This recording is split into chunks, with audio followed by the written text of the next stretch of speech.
د خلکو په خبرو پسې مه ګرځه، ځکه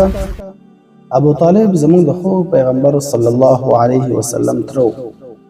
او پر جناب نبی کریم صلی الله علیه وسلم ډیر ګران او د ټول عمر کې ایمان رانه کله چې دا ناروغيږي او زرکدن حالات را نږدې کېږي بیا هم ورته جناب نبی کریم صلی الله علیه وسلم خواته ورسي او ورته وایي اے کاکا جانا دغه کلمه یوازې ماته په غوږ کې پټه ووایه، رسول زه د قیامت په ورځ وکولی شم چې الله جل جلاله ته دا خبره وکړم چې ماته یې په غوږ کې کلمه ویلې وه او زه ستا سفارش وکړم، بس ته یوازې دغه کلمه ووایه. ابو طالب ورته وویل زه پوهېږم چې ته په حقه یې، ستا راوړی دین په حقه دی، خو بیا به د مکې خلک او د مکې نجونې